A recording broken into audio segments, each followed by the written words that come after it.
Ima li pravde za 39 ubijenih i 750 srpskih logoraša koji su u zloglasnom silosu u Tarčinu prošli neviđene torture? Odgovor na ovo pitanje logoraši nisu dobili ni danas jer se na okruglom stolu posvećenom ovom pitanju nije pojavio niko iz tužilaštva BiH. Pravdu za 1339 paklenih dana provedenih u silosu Radojka Pandurević još nije dočekala. O mučenjima, torturama i izražiranim suđenjima pričala je i predstavnicima međunarodne zajednice. Niko nije reagovao. Lakše bi bilo da neko od njih mi je rekao: gospođo, vi ste slagali i dali ste neistinite podatke. I pored obimne dokumentacije, logor Silos, za koji je znao i Alija Izetbegović, nije bio interesantan za Hag. Nakon 20 službenih izvještaja MUP-a Republike Srpske od 1992. i objedinjenog iz 2005. predmet se kao veoma osjetljiv vodi u tužilaštvu Bosne i Hercegovine. Mi smo na toj prijavi, zato govorim, imamo 20 službenih izvještaja, nalazi se preko 400 lica, ali su oni raspoređeni po događajima, jer mi tu govorimo i o 4 logora koja su bila na teritoriji opštine Hadžići. Međutim, za silos koji je raspušten tek 2 mjeseca po potpisivanju Dejtona, niko još odgovarao nije.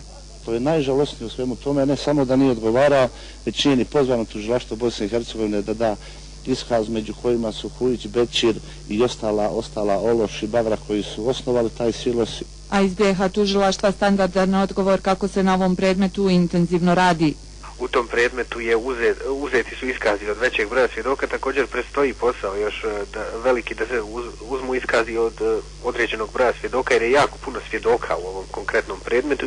Zašto se niko nije pojavio na okruglom stolu u Palama, u BiH tužilaštvo obrazlažu prezauzetošću tužilaca.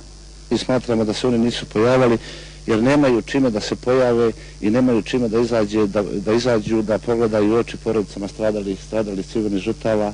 Ukoliko ne bude konkretnih rezultata, logoraši za polovinu avgusta najavljuju blokadu BiH suda i tužilaštva, kao i zahtjev za smjenom Barašina i Švendimena.